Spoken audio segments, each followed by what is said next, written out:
तो जो दास आज कंसेप्ट क्लियर करने जा रहा है कि आपको वो स्थान मिला, आपको तत्व ज्ञान मिला, तो आप कितने शुभ संस्कारी प्राणी हो। सभी बहन भाई बुजुर्ग बेटी माई बाई सभी जो यहाँ पहुँचे, चाहे कोई दुख में आ रहा है, चाहे कोई ज्ञान समझ के आया है, या किसी भाई बहन के कहने से इस पवित्र स्थल पर पहुँचा है, तो यहाँ आने के बाद अपने आप इस रंग में रंग ही जाता है। 1-2 बार सत्संग सुनने के बाद आज से बुद्धिमान समाज है। तो जो प्रसंग चल रहा है हम उसी पर आते हैं। तो इन्होंने ब्रह्मा जी से प्राप्त उस ज्ञान के आधार से चुनक ऋषि ने तप सेलेक्ट कर लिया और वेदों से ओम मंत्र, तो गीता अध्याय नंबर 7 के श्लोक नंबर 18 में कहा है कि ये ज्ञानी आत्मा हैं तो उदार मीन समर्पित हैं परमात्मा के लिए। हजारों वर्षों तक तप किए, साधनाएं की, सूख कर काटा हो गए, परवाह नहीं की चाहे जान भी जाओ, परंतु परमात्मा मिले मोक्ष हो। लेकिन किक्कर बबूल का बीज बोके और आम की आस करना महामूर्खता होती है। इसी प्रकार इन ऋषि महर्षियों ने ओम नाम का जाप ये बबूल का बीज बोया, हठ योग करना भी ये बबूल का बीज है। इसकी साधना करके ये पूर्ण मोक्ष की आशा में बैठे। हजारों वर्षों तक चुनक ऋषि साधना करते रहे।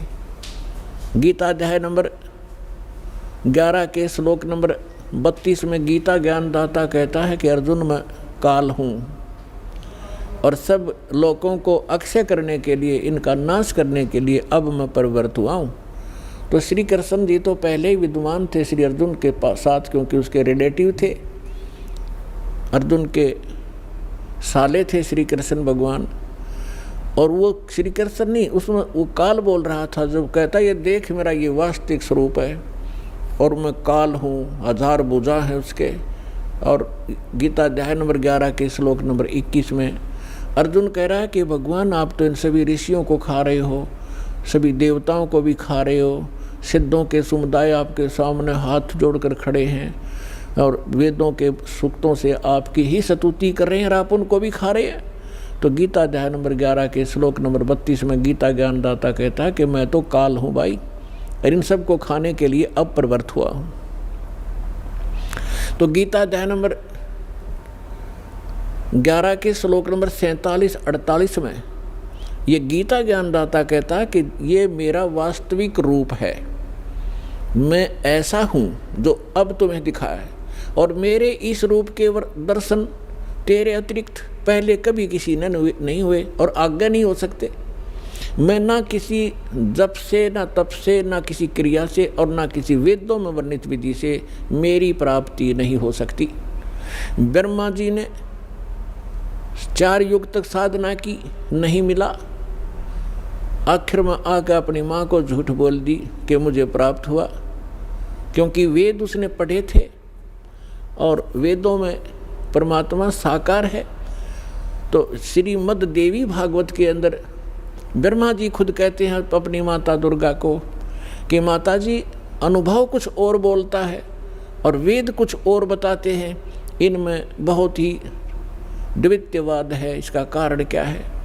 तो दुर्गा को उस काल ने धमका रखा है कि खबरदार जब मेरी किसी को भी तूने जानकारी दे दी, मैं गुप्त रहूँगा और मेरा भेद किसी को नहीं बता देगी। तो उसके डर से देवी उसको गोलमोल कर देती है कि मैं ही सब कुछ हूँ, मैं ही ब्रह्म हूँ, मैं ही सब कुछ हूँ, ऐसे गोलमोल कर देती है।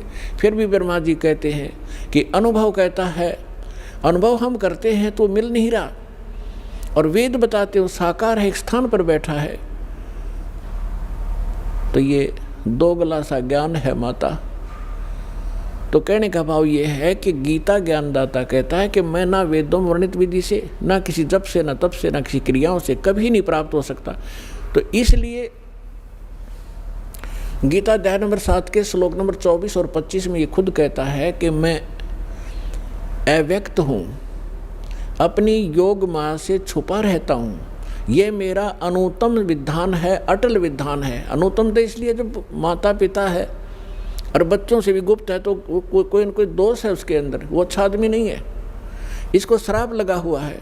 1 लाख मानव शरीरधारी प्राणियों का आहार करता है, जिस कारण से छुपा बैठा है। कहीं पता लग गया तो एक भी नहीं तेरी पूजा करेगा, तेरे इन सब देवी देवताओं को भी भूल जाएंगे।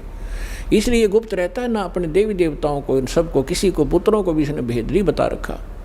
ये स्वयं स्पष्ट कर रहा है गीता अध्याय नंबर 7 के श्लोक नंबर 24 और 25 में कि मैं ये अबुध है, ये जो जन समुदाय सामने खड़ा है, ये मुझ अव्यक्तम माम अव्यक्तम व्यक्तिम आपनम मनन्ते अबुध। ये मूर्ख मुझ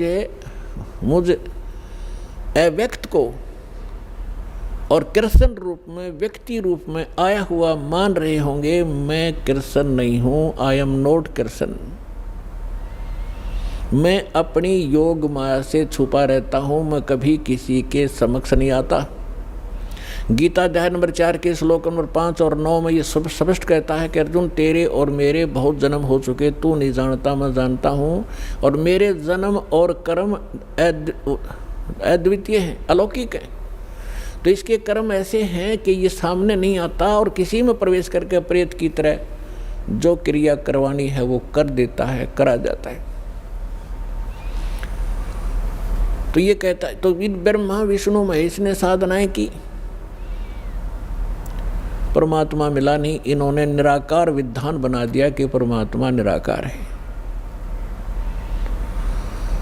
तो इसी प्रकार जो प्रसंग चल रहा है हम उसी पर आते हैं।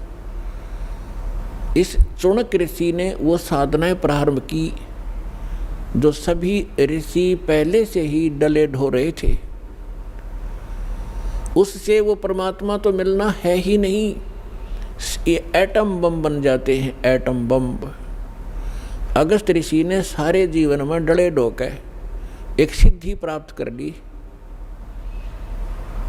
सब सागर पीण की। बता, सारे जीवन को नाश करके उसने एक ये प्राप्त किया कि सब सागर पी लिया। अब